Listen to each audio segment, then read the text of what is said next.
Hello, welcome to this episode. In this episode, we're going to be talking about revolutionary socialism. So let's get on with it.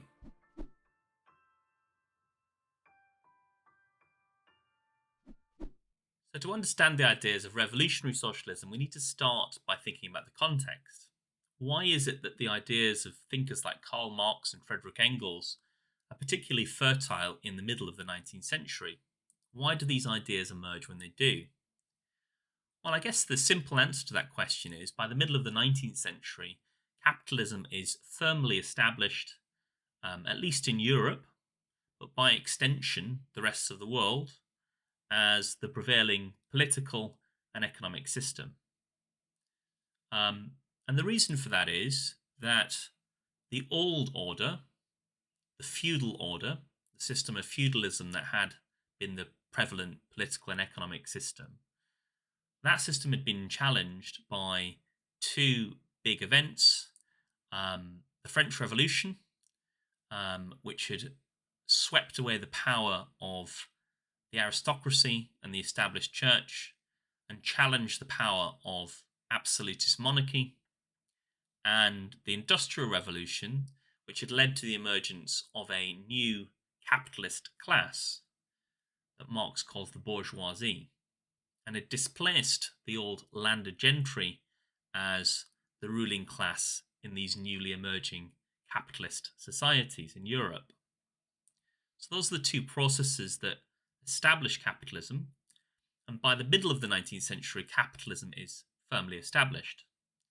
And it's a particularly brutal form of capitalism because the prevailing ideas in the middle of the 19th century are the ideas of the classical liberals.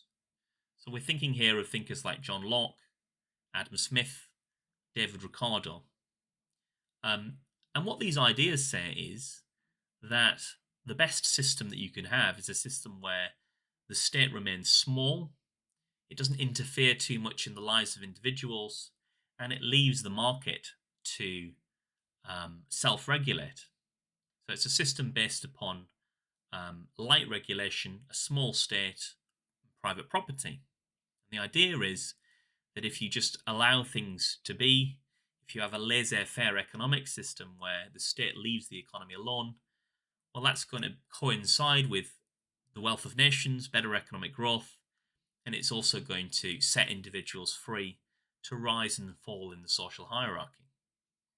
But that's not how it feels for a typical working class family living, let's say, in Manchester, England.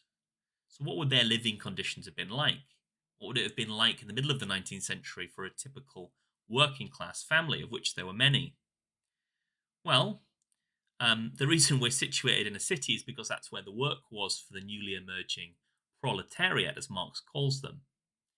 So you might have been working in a factory in order to support yourself, but your work would have been very insecure. You'd have been working very long hours, and it might be that your children would have to go to work with you in order to provide an income. But even then, you're probably going to be living in very cramped living conditions. There's going to be very poor sanitation. When you go to work, there's going to be very, very strict rules, very, very poor health and safety. These are dangerous working conditions as well. And so the plight of the working class in Europe, in places like Manchester, England, were terrible. And Marx and Engels saw this, and they were horrified. And really, revolutionary socialism is motivated by the idea that the working class need to be liberated from what they see, what revolutionary socialists see, as a system of oppression. And of course, at this point in time, the only road that you really have for socialism is a revolutionary road because where democracy exists, like in England, it's a very, very limited form of democracy. So it's only really the ruling class themselves in England in the middle of the 19th century that have the vote, because in order to vote, you need to have property. And so these are really fertile situation. It's a really fertile situation for Marx and Engels' ideas to take hold. And so they write in the Communist Manifesto in 1848, a spectre is haunting Europe, the spectre of communism. And they finish the book by saying, Let the ruling class tremble at a communistic revolution. The proletarians have nothing to lose, their chains. They have a world to win.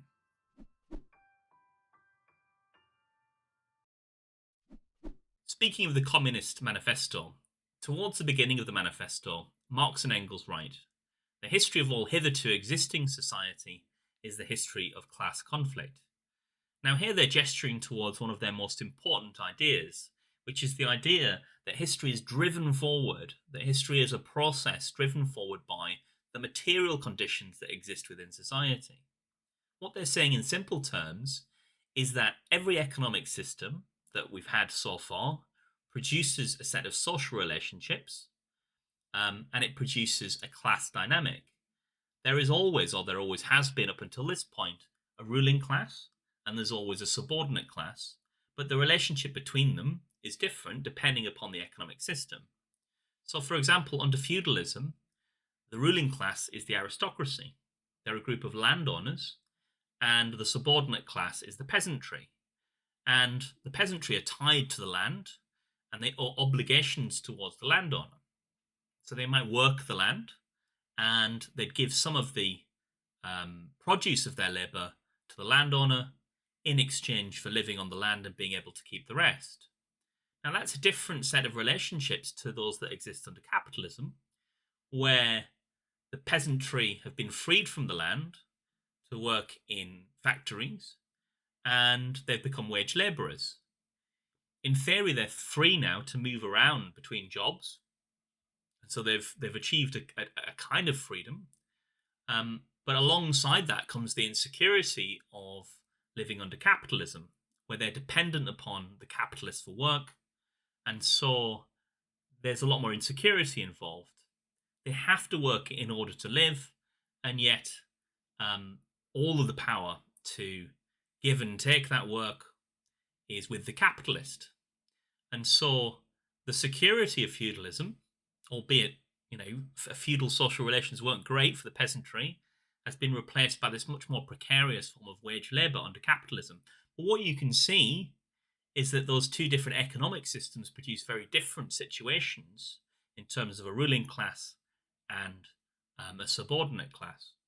And Marx's argument is that each of these economic systems contains within itself contradictions, and that these contradictions lead to the collapse of the system through a process of social change, through a process of revolutionary change. And so feudalism gives way to capitalism because of the Industrial Revolution. And you get a new ruling class, the bourgeoisie, replacing the landed aristocracy. And that, for Marx, is how history always works. It's a process of social change driven by the contradictions that are inherent within the current economic system. And so you can see where this is heading. Capitalism is also, just like feudalism, an historically contingent economic system. Capitalism, just like feudalism, contains within itself a set of contradictions, and these contradictions, according to Marx, will lead capitalism inevitably, according to him, to undergo revolutionary change. And so Marx predicts that you'll get socialism and then communism.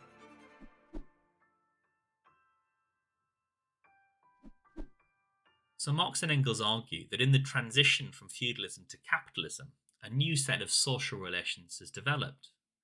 The peasants are now wage labourers, and the bourgeoisie, the capitalists, have displaced the landed gentry as the ruling class. And this creates a totally different set of economic relationships and a different kind of exploitation that existed under feudalism. And so to understand why capitalism is exploitative of the working class, we need to delve into that new economic relationship and understand it. So first of all, Marx argues, agreeing with classical economists like David Ricardo, that working class people produce all of the value that exists within society. So Ricardo calls this the labour theory of value. And the idea is that all of the value that goes into making a good ultimately comes from the hand of the worker. It's the labour that goes into producing the good that produces the value. Now that can be quite complicated under capitalism. If you think about a large factory, But if you think about all of the constituent parts, the building was built by the workers, the machinery was put together by the workers, and the labour that goes on in the factory is done by the workers. Even the raw materials that go into the production process are dug up by the workers. So Marx argues that all of the value comes back to the labour that goes into it. And this leads to a bit of a conundrum. If all of the value is produced by the labour, how do the capitalists make any money? And Marx gives one very simple answer to that question. He says the only way that capitalists can make money is by exploiting the working class, by using their economic power, their ownership of the factories, to pay the workers less than the true value of their labour, taking the rest as profit, or what Marx calls surplus value. And he's a bit more specific than this. What he says is that capitalists would be incentivized to pay the workers as little as possible. And he goes on to say that what this means is that capitalists would pay the workers just enough to subsist and reproduce. In other words, capitalists would be incentivized by the economic system to pay the workers just enough so they can continue to live and so they can produce the next generation of capitalist workers. So it's clear from Marx's analysis that capitalism is fundamentally exploitative of the working class. He goes on to say that capitalism also alienates workers. And it alienates them because the mode of production is, well, I don't know how to describe this. It's dreary. It's boring. It's not very social. You don't feel invested in the process of production. And the other thing Marx says is that capitalism produces the seeds of its own destruction. He says that capitalism produces its own gravediggers. And the reason for that is capitalism is prone to crisis. What we see is that the workers are being paid just enough so as to subsist and reproduce, and they're being paid less than the true value of their labour. So a question arises under capitalism: who's buying the goods and services that are produced? It can't be the working class because they don't have enough money. They don't have enough money because they're being paid less than the value of the goods they produce. So there seems to be a contradiction here because it seems inevitable that under capitalism there'll be overproduction and underconsumption of goods. And Marx argues that that is exactly what capitalism produces. He argues that capitalism is prone to periodic crises of overproduction. So he argues that there are periodic booms and busts where the workers are thrown out of work, producing an even bigger reserve army of labour, which is what he calls unemployment, and that allows the capitalists during those down times to push down on wages even further. Now, it's this dynamic, this process of crisis and wages being driven down, that Marx argues inevitably leads to the revolutionary conditions that will end up leading to the destruction of capitalism. So capitalism creates a working class who are so immiserated by the wages and the conditions that they live under that they will achieve what Marx calls class consciousness, and they will rise up and overthrow capitalism.